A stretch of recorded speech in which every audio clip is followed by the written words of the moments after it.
Let me introduce myself. I'm Erika Karp. I'm the CEO of Cornerstone Capital, which is an investment bank that is, 8 weeks old. And I've spent the last 25 years running global research for UBS and formerly at Credit Suisse. So Wall Street for almost 25 years after an MBA from Columbia. And now I get to do it myself. So Cornerstone is my new investment bank, giving a shot at finance the way it ought to be and capitalism the way it ought to be. So in any case, this is an unusual panel, and I have the great pleasure of sitting on panels in different venues all over the world. This is the first time we're going to do a format like this, which is we're going to do kind of a tag team round of interviews. We're going to interview each other and then wrap it up, okay? So we'll start. I'll give you a little color on kind of the global macroeconomic imperative for sustainable finance, okay? Then I will interview Mitchell Gold, okay? Mitchell will interview Brian Orlando, okay, from Unilever, and then Brian will interview Jeff Seabright from Coca-Cola, and Jeff will interview me, and then we'll open it up for Q&A. So a little bit of a tag team round table. That's how it's going to run. Let me say a word about the global macroeconomic imperative for sustainable capitalism and sustainable finance. We are truly in unprecedented times. And from the standpoint of why now? And when you think about Dr. Martin Luther King, the fierce urgency of now, okay, why now? We really are in unprecedented times for so many reasons. From the standpoint of economic concentration of power, there are 60,000 listed companies in the world. 1,000 of those companies represent something on the order of 78% of sales of the entire OECD.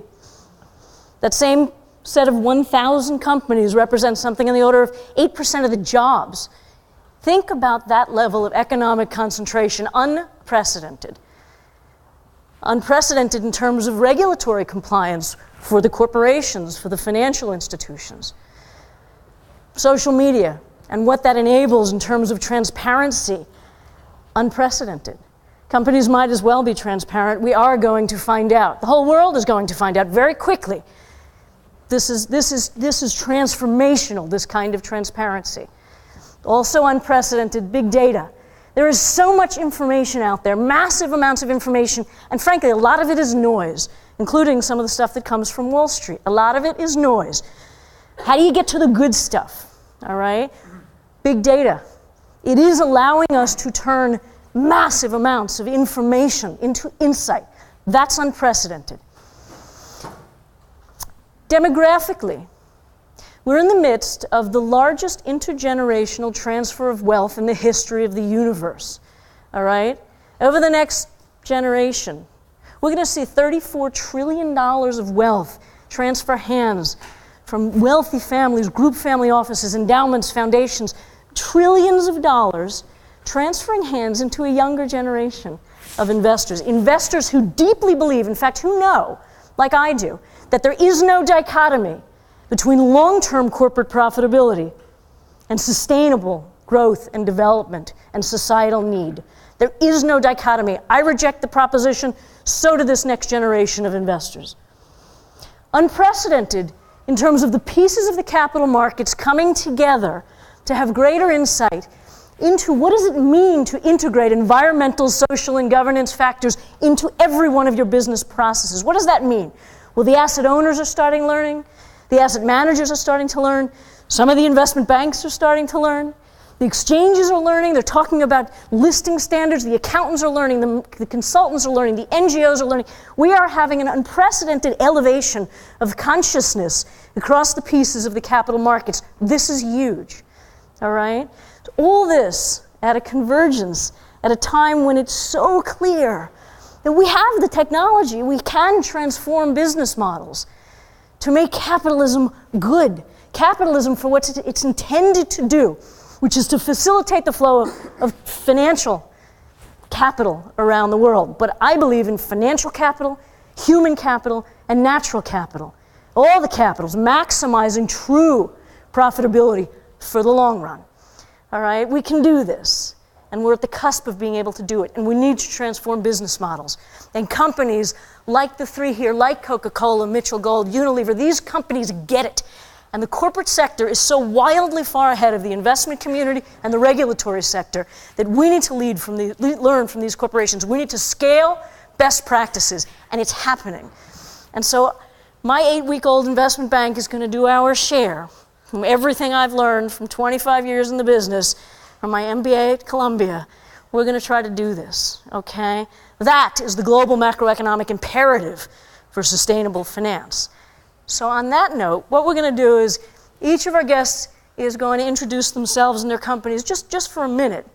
And then we're going to start our round-robin interviews. Does that sound good? Yeah. Cool. Mitchell. I'll start. Yeah.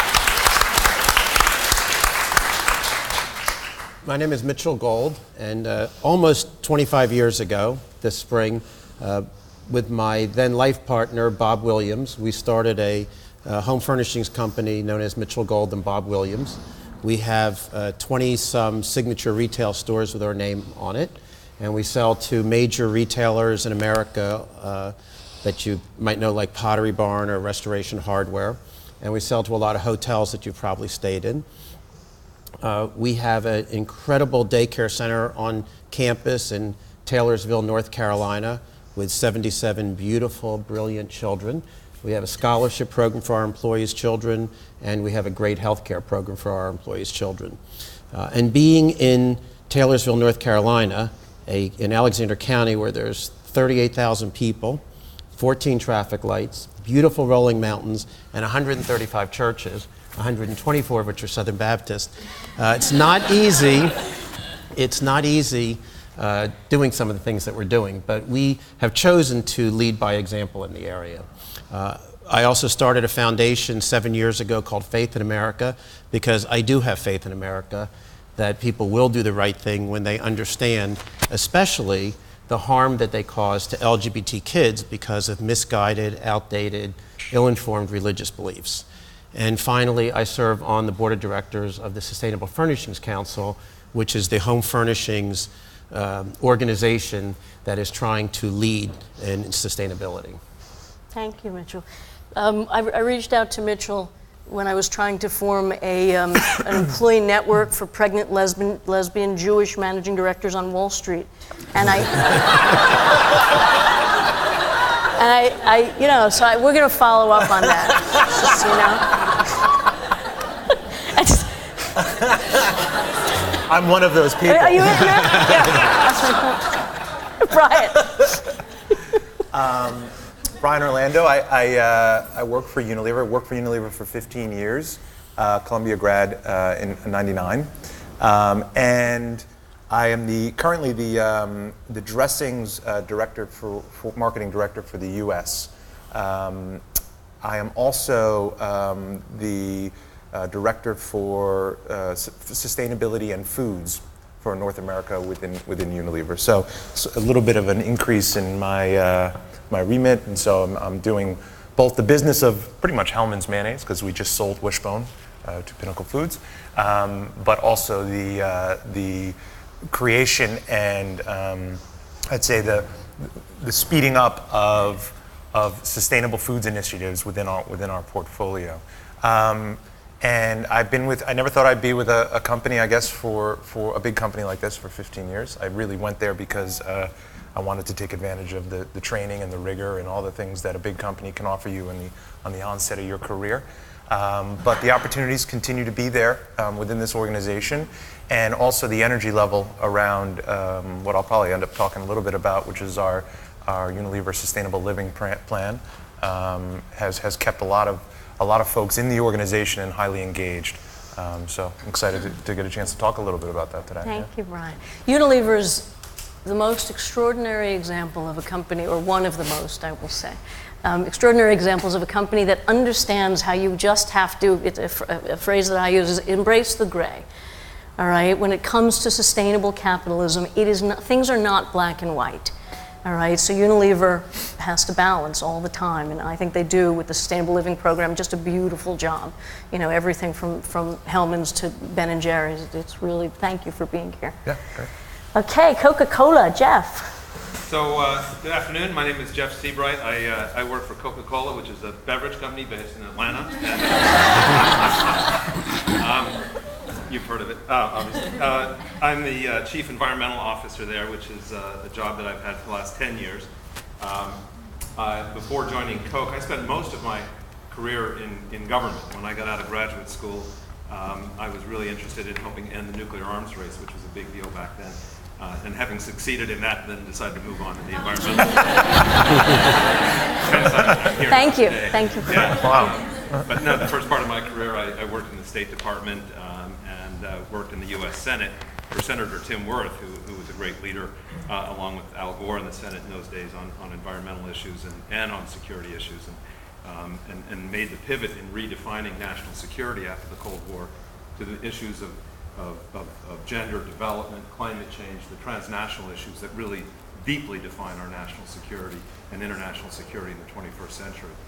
So I went on that intellectual journey and went on to work at the U.S. Agency for International Development and in the White House doing climate change work for President Clinton, and then decided that business was actually a really interesting opportunity to make a real difference, and that's what I've been doing for the last 14 years or so, and have been very gratified at the ability to make a difference. And so we at Coca-Cola, and I'll talk more about this when we get into it, but we're a global brand, but a very local business. So we have franchise partners in local markets. That's why you can find a Coke anywhere, because there are local entrepreneurs that license under franchise agreements.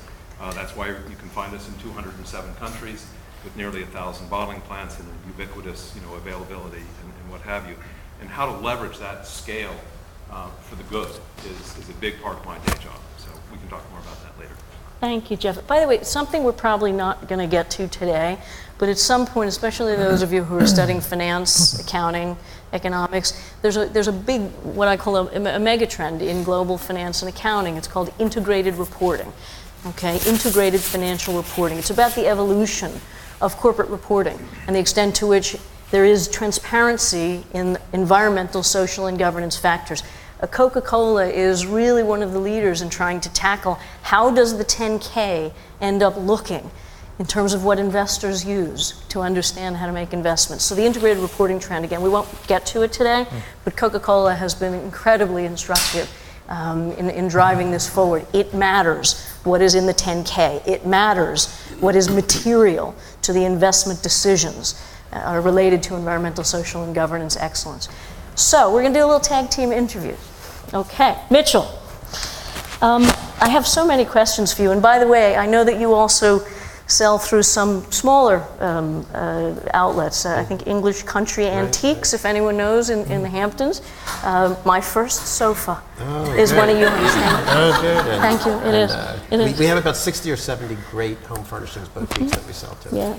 Thank you for that.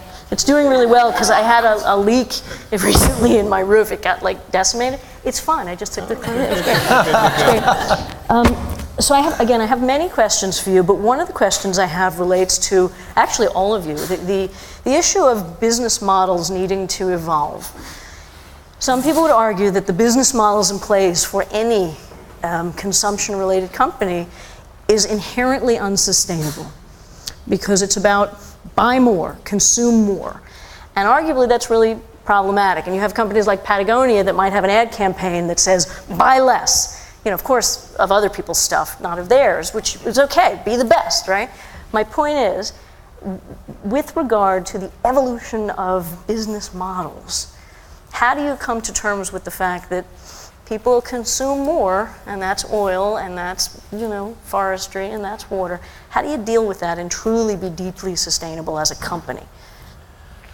Well, I wouldn't really put it in the words of the business model is to buy more. I think the business model for us anyway is to buy our stuff and not to buy somebody else's stuff. Because you're going to move into a home, you're going to furnish your home. As people get older, literally from college to first job, they have their first place, they need some furniture for it. Or maybe they're getting it passed down from their parents, which we would be happy, and then sell their parents who have more money something fabulous and new. So, but I'll tell you the interesting part about that for me is Bob and I, one time we were talking to it, we were being interviewed, and sort of that question came up, and he said, I don't want somebody to get rid of our sofa because it breaks and they have to send it to a landfill. I want somebody to get rid of our sofa because they get bored with it, they have a new home, they're putting it in a second home, they're passing it on to a child. But I don't want our stuff not to last. And we work very hard on making our stuff last. And I know it for a fact. Okay. Let me ask another question. We've all been witness to manufacturing processes around the world, a la Bangladesh, not yourself, but where there is not arguably a conscious and sustainable supply chain. So could you talk a little bit about, in the context of your industry, how do you assure a sustainable supply chain, workforce, conscious, relationships, conscious labor, all that? Well, we make 80+% of our sales in our factory in North Carolina. A surprise to many people that I know throughout the country when they say to me, oh, do you live in New York? Do you live in LA or something? No. I live in Hickory, North Carolina. And Bob and I, by the way, are no longer together, but we are as business. He has a partner of 10 years and I have a husband of 4 years. But we decided that we were going to be at the factory and be able to see what goes on there every day. And we think that's an important part of running a company, to really have our fingers in it. I travel twice a year along with Bob and our design team over to Asia, Indonesia, China, where we have product made. And we are literally in the factories seeing what goes on all the time. So unless they're taking the children out when I come, and our other inspectors that come, our independent inspectors, we see what kind of labor force they have and what kind of practices. We buy from suppliers of our case goods, our bedroom and dining furniture, and they have to supply us with certificates of originality of where the wood comes from and stuff like that. But it's a difficult thing, and it's something that you consciously have to be after all the time. I mean, we've got a lot of different suppliers. And you would argue your industry among global sectors is maybe not the most progressive at times, and you do work to raise the bar for the industry. Can you talk about that a little bit? Well, and I'll tell you that how did I get involved in wanting to be environmentally conscious and responsible as a company? I had 3 things happen in my life. One was, 40 years ago or so, or 50 years ago, 40 years ago, going to LA and seeing the haze over the city. I mean, I don't think you have to be a genius to figure out that there's something wrong when you would see something like that. And then I would start to hear about environment and the pollution and so on. And then I started to see it getting cleaned up. And a lot of times when I speak, I have a presentation where I have a picture of Los Angeles from 40 some years ago, and then I have a picture today. And there's a difference. I mean, they have cleaned up that act. The other thing that happened is shortly after we started the company, I'm talking about like a month after, I'm in New York, and the New York Times on the front page, lower left, had an article about how the ozone layer was depleting. And as I got to the inside guts of the story, it talked about how the furniture industry in North Carolina was one of the biggest abusers of the environment. So I called Bob in those days with my AT&T credit card from a phone booth.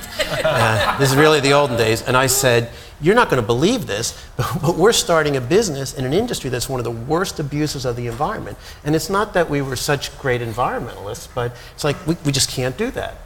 So that set us on a path of, we started a path to look for environmentally responsible things, because foam, the main component of a sofa, that emits CFCs in the air.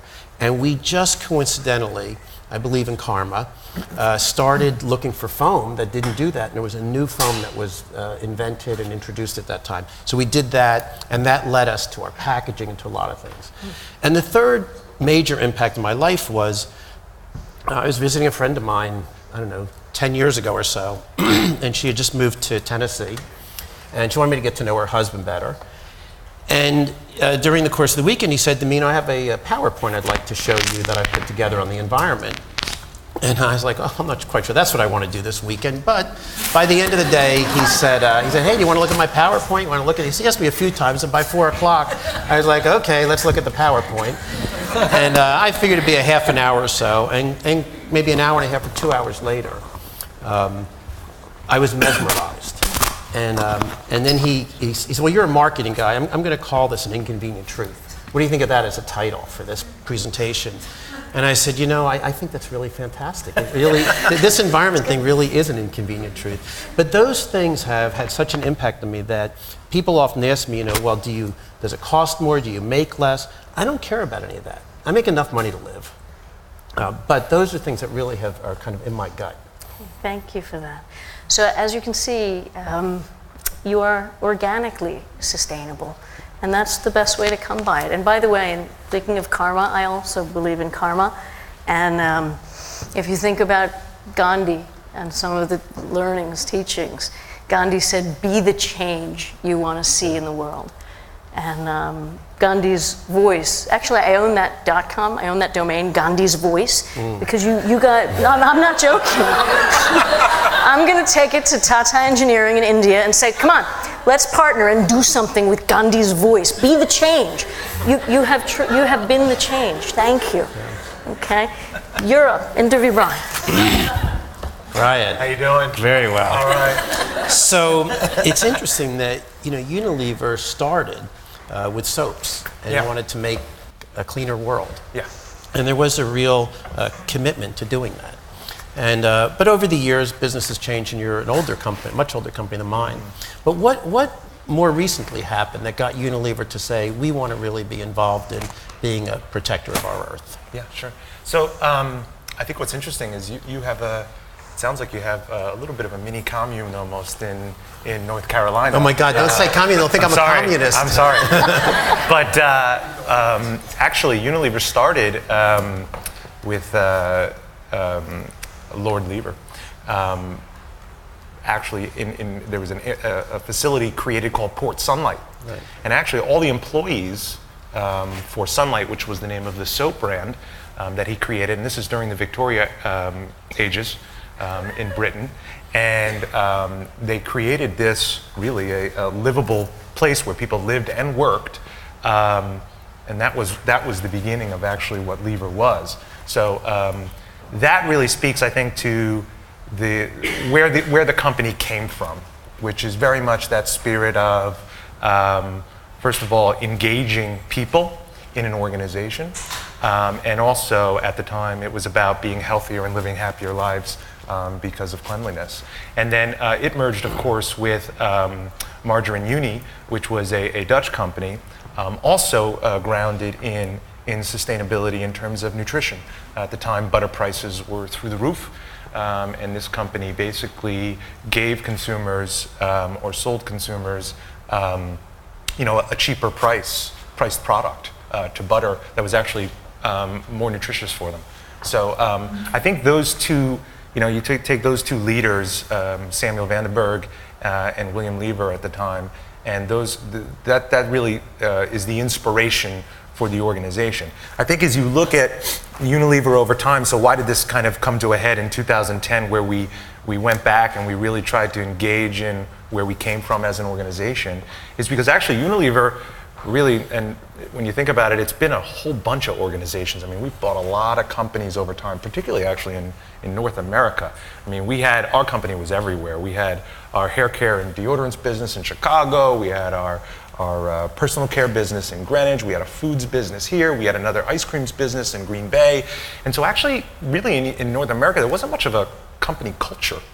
And so I think also when you think about Unilever as a very big, spread out organization, our CEO said, you know what, I need to create a real culture here, and I'm going to create a culture about where this company came from originally. And that's what you see now is really the sustainability mission is our culture. It's the culture of how we work. And our engagement levels, which we take very seriously, because that's how you retain talent. And it's why I'm still at the company. Is really a function of the sustainability initiatives that we've had. Yeah. And the other commonality with my company is our factory's in a dry county. It doesn't serve alcohol. And when your company started and built that town, they didn't have a bar in it, a pub. No, and they would kick people. And if your wife didn't behave correctly, they'd kick you off. They'd fire you. We did that too. So it wasn't completely a friendly environment at the time, but it was a place of the time.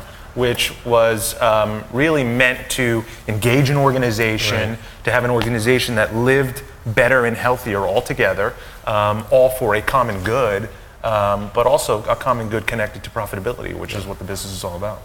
Do you think that consumers today are more conscious of buying, and when I say environmentally responsible, I also mean safe products. Do you think that consumers, given the choice of buying two products, that they would A, buy the one that's more environmental, and B, if it was a little bit more, that they would pay a little bit more? Yeah, so this is a little bit about the gray area that you spoke of, and actually William Lever had a famous quote, which was, I know half of my advertising is working, I just don't know which half. So there is this idea that actually we're leaning in to all sorts of spaces in sustainability to create what we think is the right thing to do as an organization. And some of it might not actually appeal to consumers, but that's okay, because actually we think a whole bunch of it will. And we are working on getting better. How do we leverage those different things that we're doing from a sustainability standpoint to actually have a business impact? There's this spectrum kind of that we look at, which is it's the me, we, they, and all. It's those four pieces. And the me is kind of me and my family. So how does this product affect me and my family? The we is kind of, for an example, American farmers and we as Americans. And so we're kind of proud of that. They could be what we do actually on our tea plantations. So we build communities on our tea plantations, that is really about supporting other people somewhere that need help. And then the all piece is the environment in general. And actually what we find is that as you go down the spectrum, consumers care a little bit less each of the way down. Now, of course, it depends on what you're doing, but of course the me piece is the most important. On my business, on Hellman's, we are working on two pieces. One is about cage-free eggs, and that's about humane treatment of animals. And the other is about the continued push for sustainable production of oils. And actually, when you talk to consumers about that, you address the me and the we, because you talk to them about we know where our product is coming from. We know exactly what it is, and it comes from a more sustainable source. And you talk about how then it supports also American agriculture. And we've noticed that those two things actually from an ingredient standpoint connects to how my product might taste better and also how my product might be better for me because you know more about where your product's coming from. And then on the we part, this idea of American farmers and agriculture is also a meaningful statement as well. So that's an example of how we've kind of we think about it and then how we connect it back to actually how we think it's going to impact business. But you're right. And we don't test a lot of this so much. It's so funny. We're very hard on ourselves for testing our traditional advertising, like rigorously hard. But on the stuff that's connected to sustainability, we're kind of like, we're just going to go do it. Just go do it. Well, and let's just see what happens. That's the exciting thing that's happening nowadays. Yeah. So I'm passing the baton to you. I got to interject. This is too good. The me, they, me, we, they. Yeah. I have to just for a moment, if you'll indulge me, a little bit of Talmud for you guys, okay? Hillel, okay? You will all know this phrase. If I am not for me, then who will be? If I am only for me, then what am I? And if not now, then when? All right? Exactly aligns, and that's Talmud. That's good stuff. Yeah. Okay, I'm sorry. I own HillelsVoice.com too, but again, I'm not joking. But Brian. I have it all here on mine. All right. So, it's not every day I get to talk to Coca-Cola. This is kind of cool. Water conservation is clearly something that you guys have an incredible impact on, just because of the sheer size of the refreshment business you own. Tell me a little bit about the business model you have around water conservation. So, in other words, how do you think about how you produce your products better to conserve water? And then also, how do you think about how consumers might behave a bit differently so that actually they better conserve water? Well, great question. I mean, we're the world's largest beverage company, and so we do use a lot of water in everything that we make, and it's an input to all the agricultural ingredients that we use as well. We're the largest fruit juice company in the world as well. So water is essential, and we know that it's a shared resource that's under growing stress around the planet. So, it's not a philanthropic or CSR issue for Coca-Cola. It's sort of making sure you get it right for the business. And we learned a hard lesson in India. Some of those of you in the room will recall that we were the subject of some criticism that we were withdrawing groundwater in the state of Kerala. And we actually took advantage of that to really understand more about water. And we did a global assessment of water. We did an independent assessment through an NGO in India around water practices. And we sort of pulled all those lessons together. And the big aha for us was that while we had been traditionally focused on water resource management inside our plants, water efficiency, and we're 20% more efficient now than we were 8 years ago. We've set an additional 25% improvement in water efficiency by 2020. Traditional stuff, wastewater treatment, traditional stuff. Water quality, absolutely, non-negotiable, very operational. What we had not focused on as a business was the fact that we exist in a watershed, and that a watershed is effectively sort of nature's water factories that are supplying us, either through a municipality or directly through our access.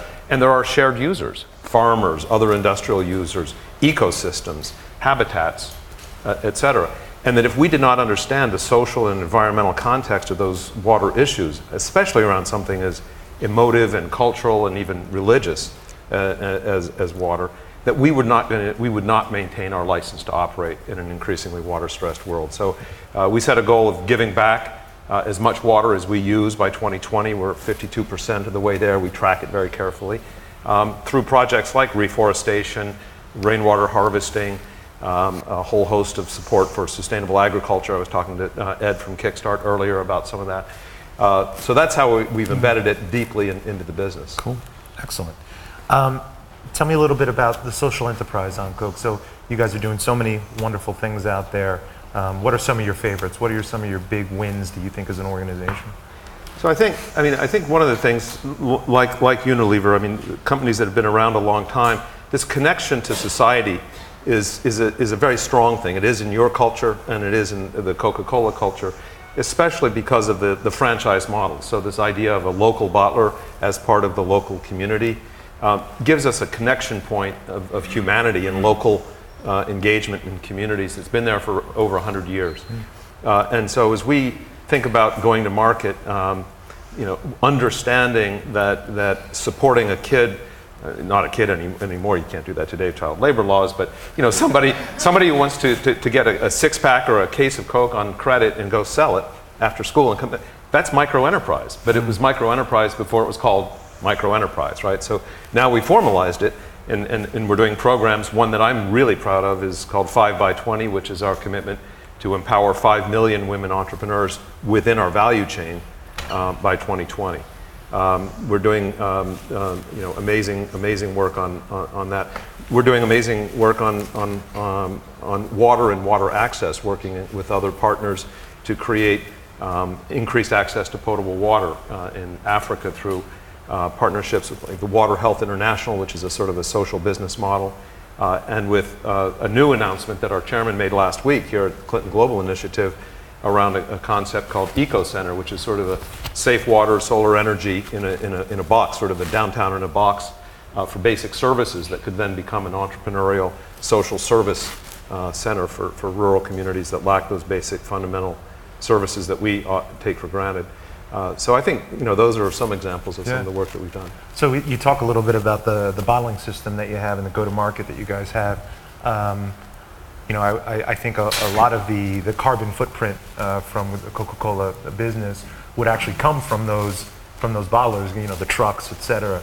How do you kind of manage with them improvements along those lines, or do you guys have an eye towards how you're managing the carbon footprint? And also, if it's not necessarily in their best interest, how do you guys work with them to get to a better place?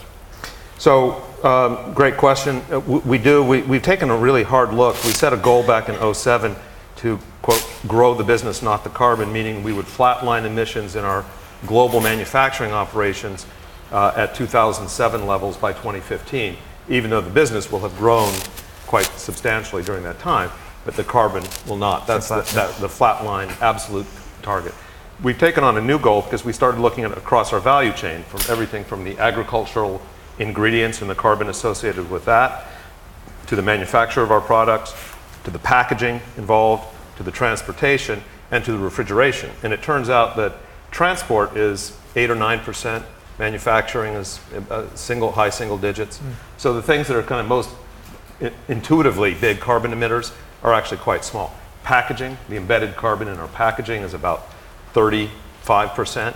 The embedded carbon in our cold drink equipment is in the high 30s. So the refrigeration and agriculture is about 13 or 14%. So recycling actually on packaging would be actually even more important. And getting out of carbon, fossil fuels. So we now have launched Plant Bottle, which is a 30% renewable content PET bottle, and we're now working very hard to crack the code on the remaining 70%. So how do we decarbonize our packaging chain? Very important part of that. So we've set a goal of a 25% reduction of the embedded carbon of the drink in your hand. So the sort of the average amount of carbon associated with an average Coca-Cola product globally with 300 bottling partners in 207 countries by 2020. And so part of what I have to do is to manage all of those relationships, working with WWF and others to get that work done, to report it, to roll it up, and to bring the system with us. Got it. And currently your website talks all about all this stuff that you guys are doing, which is an enormous amount of work. What are the plans to actually make it a bit more consumer facing, to actually really, with the consumer, have a more direct dialogue? I think about the millions of dollars you guys spend in advertising every year. Is the plan to have some of that kind of carved off to tell the general consumer all the good stuff you guys are doing? Well, like I think with Unilever, I mean, we're doing this. We probably haven't done as much on the marketing side with as much focus as we can. I think there's a lot of caution around overstepping and going too far. Yeah, because we don't want to be doing that. We've done some things, raising awareness around the polar bears. Clearly challenged by climate change. We've used polar bears as an iconic part of our advertising since the 20s. For the third year in a row now, we'll run a polar bear sort of Arctic home campaign with WWF. We're beginning to really embed and see real results and increase trust numbers around sustainability messaging in some of our key markets, and I think we'll be looking to do more of that. Before turning it back, I just want to add one thing for the conversation in the room. So what we're all doing individually is very important, but Unilever, led by Paul Polman, who's been a tremendous leader in this space, and other consumer goods companies are part of something called the Consumer Goods Forum, which is Unilever, Procter & Gamble, Nestle, Coca-Cola, PepsiCo, Walmart, Tesco, Carrefour, $3.5 trillion of retailers and consumer goods. We've collectively made a commitment as an industry to stop buying unsustainably sourced commodities, soy, beef, palm, and paper, that are driving tropical deforestation, which itself is a 15 or 17% climate change driver. That's pretty extraordinary, and it is the CEOs and the leadership of these companies realizing this may not be consumer facing now, but it's the right thing to do. And because, as Erika said at the outset, we have the reach, we have the power to be able to shift markets, to change business as usual on the planet and drive real change, because frankly governments aren't stepping up right now, so we need to be we're doing similar things on phasing out of hydrofluorocarbons, HFCs.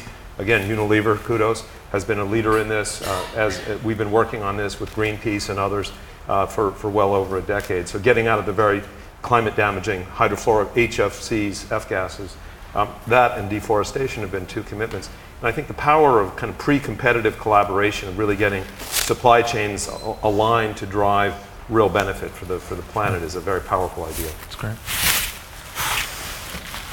And now I think I'm interviewing you, Erika. Yes, you get to interview me. So, and by the way, I had the chance to stand on the stage with Paul Polman at the United Nations Global Compact. This is a couple of weeks ago, which is the organization that brings together all these leading companies in the world to make a difference. And I will tell you, to share a stage with Paul Pullman was, probably in my professional career, the biggest honor that I've had. Yep. Because he really is one of the heroes of the corporate world in thinking long term. If ultimately your consumers are dead, they're not going to buy your stuff. It's rocket science, Erika. Right. And it's it. Finance is very simple, really. But We need to get you on the stage with my CEO, Muhtar Kent, sometime. I can get that done. So 25 years, Credit Suisse, USB. Yes. At the end of that, as we were chatting before the panel, I think you said, I became aware that this business model is just fundamentally, fatally flawed. And you did something pretty unique. You stepped out, you did something kind of crazy. You created an investment bank with the aspiration to create a very different approach. Could you explain why and what it is that you're doing with this new business model for investment banking? And by the way, what I'm doing is slightly crazy because, who am I to start an investment bank? And so I'm very conscious of that. But over, almost 25 years, I have chaired thousands of investment review committee meetings where every analyst on the planet that believes that their sell-side call is the best call and everything they know is fantastic. UBS covers, 85% of the world's market capitalization. There were, at the peak, I think, 600 publishing research analysts. And I did care about everything every one of them had to say. That said, in chairing thousands of meetings about whether to upgrade or downgrade a stock, or what the earnings estimate should be, in attending hundreds of executive committee meetings, in driving product development and the articulation of research calls, for all these years, I organically became more conscious of these environmental, social, and governance imperatives. And at the same time, I began to learn the language of sustainable finance, and I started to realize a number of years ago that this is becoming absolutely, integral to how I think. I'm always asking these questions that are long-term, structural, and material to the investment process and to the management processes within an investment bank. I do work for the World Economic Forum. I sit on the Global Agenda Council for Financing and Capital. Very mainstream. I do work with Harvard Business School, with Professor Bob Eccles, who talks about innovation, companies that can innovate for sustainability. I do work with a number of other organizations, and I have come to believe, look at the work of BCG, look at the work of Bain, look at the work of McKinsey, look at the work that proves empirically that business models need to change, they need to evolve, because many of them are not fundamentally sustainable. And so in thinking about the work that I've been doing, I decided to do something that is slightly crazy. And that said, when you believe you've built enough of an infrastructure and have a real business model and come up with a mission, which for me is mainstreaming the discipline of sustainable finance, then it becomes time. And I talk about the work of the World Economic Forum. My Global Agenda Council came up with the question that we posed going into Davos, which was, how do you bridge the gap in both scale and timing of capital available to small and medium-sized enterprises which are pursuing sustainable growth and development? There's a gap, all right? Coca-Cola and Unilever do not need me as a banker to help them raise capital. They're good, okay? You could get some cash, right? But you know what? There's thousands and millions of small and medium-sized enterprises that are doing, this is where the innovation is. This morning, we heard one of the presenters comment that large organizations can choke off innovation. I believe that. And so this is a long way of answering the question, but I have the opportunity to try something new, something that would make an investment bank that is organically or genetically sustainable. So I'm giving it a go. Great. Talk to me about language. We also chatted a little bit about language. You touched on it briefly in your remarks, but language is very important, right? The words that we use in this space. Elaborate a little bit on that. And you don't talk about social purpose, you talk about societal. again, I think language semantics are hugely important because they can be either inclusive or divisive, very divisive. And so in the work that I've been doing for all these years, it is about pragmatism and objectivity. It is not about values and ideology and mission, okay? And if we are trying to use the language of finance and the metrics already in place with big investment banks or any financial institution and the ROI calculations and the DCFs and everything else, you try to take the language that's already in place in the mainstream and adapt that in a non-divisive, non-judgmental way. I actually wrote an article on this. I think I called it the L word. The S word. I got it from the L word. Wouldn't you think? But the S word, I talked about sustainability. Could it be unsustainable? And there's a lot of terms. If you guys look into sustainable finance or ESG analysis or values-based investing or double bottom line, triple bottom line, shared value investing, it's a Michael Porter term from Harvard. There's a million different terms. Impact investing, which is one of the ones I like a lot, but does that imply that all other investing has no impact? If we're talking about SRI, socially responsible investing, does that imply that all other investing is irresponsible? Maybe not so much, but it could. And so I use language in a very non-judgmental way because it really, if it's going to be about ideology, face it, you're going to split your audience down the middle right up front. So let's make it about data-driven information, materiality with regard to investment processes, objectivity, and analytical rigor. Let's make it about the language of finance. So yes, I feel very strongly about using the S word very, very carefully. Right. I have a ton more questions, but I think we're out of time, and we want to give the audience plenty of time for some I tell you Q&A. what, before we go, I'm going to ask each of you one more question. And again, managing hundreds of analysts around the world, it's very difficult to get them to be concise. I'm going to ask you each for a one-sentence answer to this next question, and not a lot of commas, okay? Okay. No dependent clauses. Yeah, my buddy Matt here knows that I would have a cattle prod in our morning research call, right? Okay, if, Mitchell, there were one thing you wish you knew that would help ensure the success of your company for the long term, and actually I'm going to ask each of you, same question. So if there were one thing you just wish you knew to help ensure corporate success for the long term, what do you wish you knew? One sentence. What is the color going to be for 2014? I mean, honestly, I just can't think of one thing that I need to know for... The color patterns for every year for the next 30 years that'll be popular. Okay. Oh, Yeah, but I don't have okay. one thing that I feel our success is dependent on. It's fair. Brian? What region or country will be the greatest driver of future innovation? Good one. Yeah. Jeff?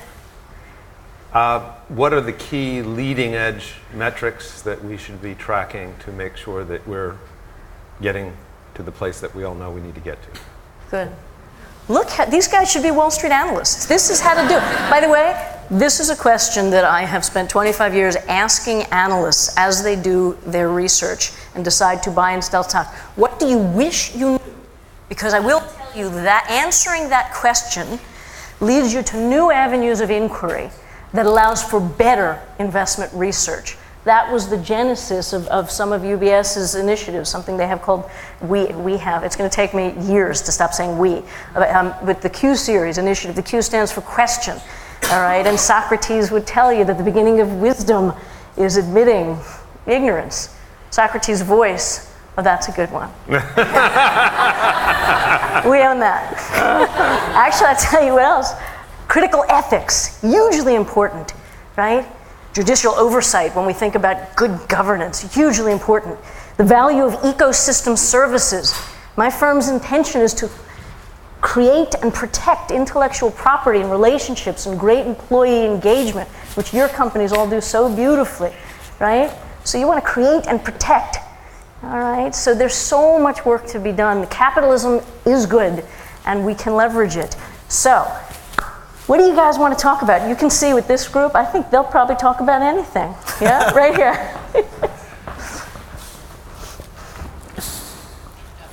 Hello? Tom? It's on, just talk. Oh, okay. So I actually have a more slightly personal question for all of y'all. You talked about, you can't talk about values, you have to talk about being pragmatic or practical or whatever.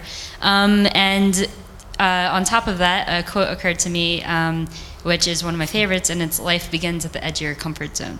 And so with those two things in mind, I would like to ask each of you what the bird's eye title of this session is overcoming corporate barriers to change. And so I would like to ask each of you, what is one corporate barrier to change that each of you have faced personally, and how have you maintained your values in the face of that? And if you could, if there was an action that you took, what action was that? Does that make sense? Yes, You're laughing. but I'm not sure that you heard us correctly. I think that we've really been talking about the fact that we don't have to be that pragmatic. Or I would say that being pragmatic means recognizing that being environmentally sensible and intelligent is good for business. So it's not the opposite in today's world. So yeah, right. I was asking you this specific question because each of you have spoken as your companies, and I was asking you, each of you personally, what have you faced?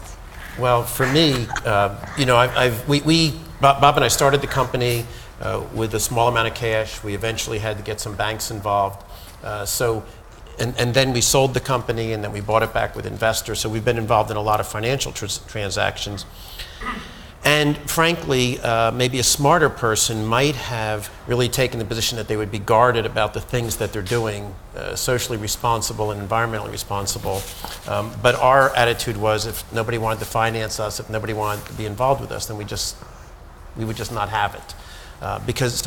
So fortunately, all the people that we've been involved with, I mean, there's been a major change in the country in the past 15, 20 years. There's been a major change, and I think our investors recognize that in order to survive, the consumer out there they want to have companies that are responsible. They want to know who they're buying from, and they want to buy from good companies. Not all the time, but a lot of times. By the way, I would, I've disclosed a number of things, but 20 years ago on a trading floor, there were no gays, right? And so I would say that being out on Wall Street, that's kind of a potentially a barrier, but to address that, you try to be so damn good at what you do that you go beyond it, and you get people to forget about things that define you that are outside of the point that you're working on, the business that you're working on. But there's so many barriers. The existing power infrastructure, from boards of directors on down, within the corporate world, within the financial services industry, there is a torpor, maybe an intellectual and leadership vacuum in cases where you do not have managers who have the ability to facilitate collaboration, okay, or managers with the ability to be truly transparent. There is a deficit in leadership there. And so these are huge institutional barriers to change. That said, I'm an optimist. And I would just add to that, I think, for me personally, I would like to see things move more quickly because I feel a sense of urgency about the need for change. But within a large organization like Coca-Cola, it's important that we do the right thing, but in order to get the organization behind it, sustainably aligned behind it, you have to do it the right way. And sometimes that takes 3 years, 4 years, 5, it takes time. But once that ship of state turns, and you get everybody moving in the same direction, it doesn't reverse, engines very, very easily. And so I think even as we've seen a lot of changes in the political sphere, businesses are continuing to invest and believe and move forward on sustainability because it was a long time coming. It took years and years of careful work with lots of different voices, from HR to strategic planning to procurement to supply chain, all beginning to touch this thing called sustainability. Yeah, the barrier, I think, for me has been just time in terms of how much time do I have in the day. Because if you think about it, our jobs, the only thing that's really happened is we've gotten this additional kind of sense of responsibility on top of what we currently do. And so actually the barrier is you can't really make a lot of great decisions about what you're going to do, particularly when it comes to sustainable agriculture, if you don't go to the farms, if you don't have conversations with, I go to Iowa now. I do that. I made like 4 trips this year to Iowa and talking to the Iowa Soybean Oil Board and going onto the farms with the farmers and trying to understand. I mean, it's a whole different area. I didn't go to Columbia Business School and I didn't think I was going to be in the fields looking at soybeans. But that's a new part. But you need to carve out a good amount of time in your job in order to get to that, in order to understand it, in order to turn it into something meaningful to consumers. So that's what it is. But the good thing about sustainability is that if you have personal passion for it, you make the time. And if there are organizational priorities that are aligned and incentive structures that are aligned. That's true too. Was that helpful? Yeah. Cool. All right. My question kind of follows, I think. You've all given some great examples of how your companies are doing less bad, having less bad impact, but I feel like we've still got a long way to go, and so that all our companies have good impact on the world, doing less bad and doing good at different things.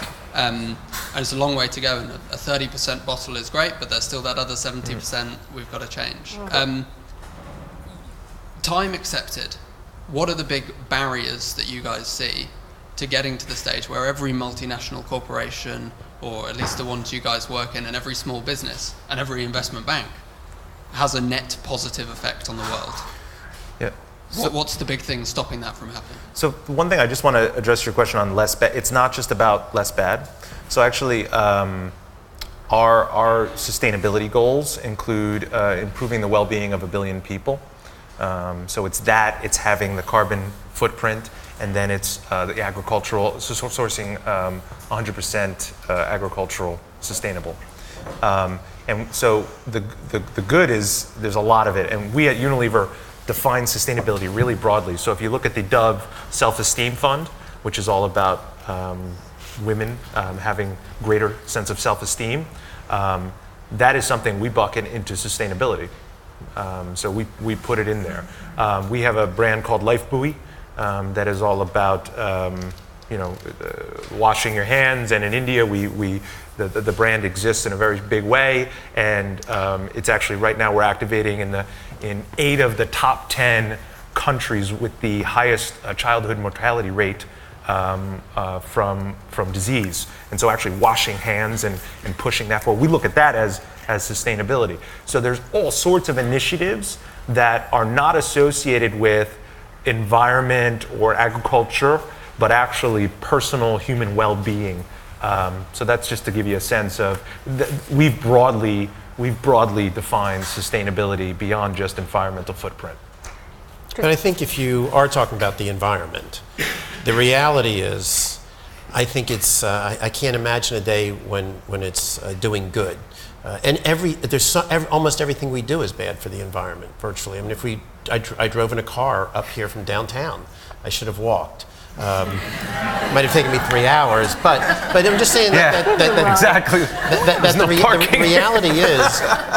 The reality is for this first, for where we are now, if we can get everybody doing less bad, we will be way ahead of the game. I have to say though, I actually can see a place where we can do good. There's a McKinsey study out. I think it's called the circular economy, the regenerative economy. We can do stuff.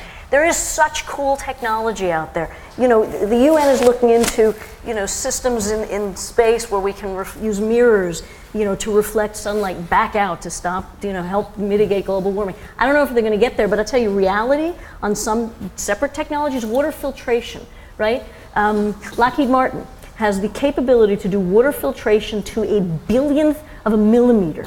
Okay, that we have that technology. So the reality is, if we can get these kind of innovations financed, if we can change the embedded business models, power infrastructures, educate boards of directors, educate operating executives across business lines, inside organizations, and get those executives empowered, we actually can have this regenerative economy. I am not giving up on that. Well, it's not a question of giving up on it, but here we are in 2013. So when do you think, realistically, we could get to where we're not doing bad, where it's all good? Hopefully before we hit the trillionth ton. Do you guys see that IPCC report? I think you can see it today, though. I mean, there are some areas that, for example, in highly water-stressed areas where we're operating, we're effectively giving back 5 times more water than we use through reforestation, rainwater harvesting. And the word we use is regenerative, right? And that's the North Star ultimately in a circular economy, is that we mimic nature by being regenerative and creating value, and all waste streams become feedstocks, et cetera. And I think that's the goal. That's a 30-year at least. And that's kind of what I meant by what are the key leading edge indicators that we ought to be really tracking now that are going to be important. I'm not sure we have them, because most of the indicators we have now are lagging, and they tend to be about do no harm. They tend to be about, don't make more of a mess. And the reality is, if all we do is make less of a mess as we continue to grow, then we're in big trouble, right? So we've got to figure that out. And one of the ways I think that we've begun to think about it at Coke, and I think it's applicable to everybody in this space, leadership space, like Unilever and others, is footprint, handprint, and blueprint. So we all have an obligation, and we all have goals to reduce our footprint, which is do less harm. But if that's all we do, that's not enough. Handprint is what each business or sector can do by leveraging its unique core capabilities, its assets, its innovation, its market power, et cetera. Careful antitrust, hope no lawyers in the room. To actually bend the arc of business as usual, to change the game, to make things different than they are today. And big companies have the power to do that. Small companies can innovate, but big companies can move markets, right? So, et cetera. And then blueprint is obviously, the big compact with governments and the broader sort of architecture of how we're going to navigate our way to a lower carbon, more resilient global economy and world. That requires governments and a lot of other players in a much bigger architecture. But as businesses, I think when we only limit ourselves to footprint, that's very sort of, that's inadequate. It's necessary but not sufficient. But if you have children like I do, little girls, we have a choice. So we have to go from less bad to actually good. What other questions do you all have? I see one right all the way at the back. Yeah. Hi. Thanks. I probably don't need the microphone. I'm just curious. No, use the microphone. Sure. Just use talk the into microphone. There you go. Sure. Yeah. I'm just curious if we can talk for a minute about, since we're talking about sustainability issues and water issues, maybe it's important to talk about population sustainability as well. Specifically, I was hoping that Mr. Seabright could address Coca-Cola's stance in the future on population sustainability with regards to the obesity epidemic. I know that it was very important, as the two of you spoke, about lexicon and language and vernacular that are used in websites, and I know it's quite controversial that Coca-Cola has yet to actually say that diet, calorie intake, and so forth are related to their actual products and their key products. So I thought maybe we could talk about that sort of issue in sustainability for a minute. Well, I'm not quite sure where you're going with population broadly, but on the obesity issue and the obesity pandemic, and it is that, it's a very real issue. We are stepping up on the issue. We have made a commitment globally to make low, no-calorie beverages available everywhere we have full-calorie beverages available, so choice is very important. We're supporting active, healthy living, because at the end of the day, it's a question of calories in, calories out, right? So if you just sit and consume, you've got an obesity problem no matter what. And so physical activity is something that's vitally important in this space, and we've made some strong commitments in every market we operate to support aggressively physical activity. We've also made commitments on front of pack labeling to make the information much more readily available to consumers. So you'll see, if you go to the cafeteria over here or any place, you'll see front and pack labeling with very clear caloric indications.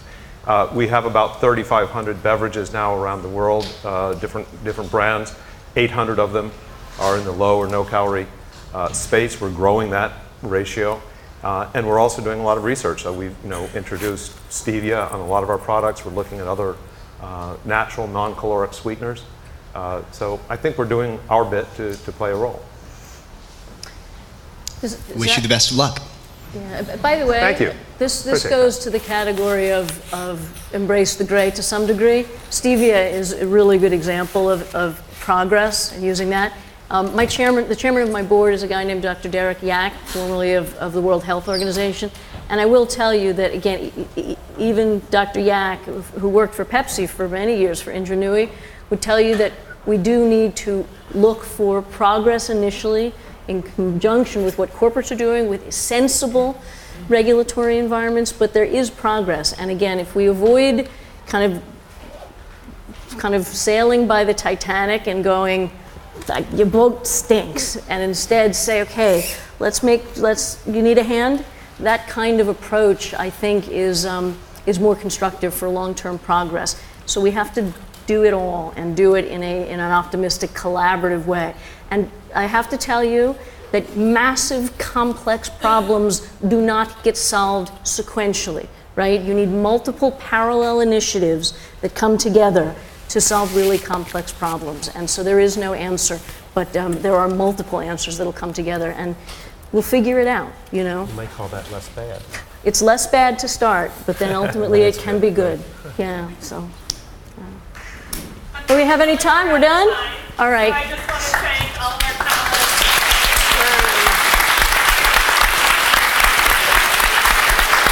Thank you, guys.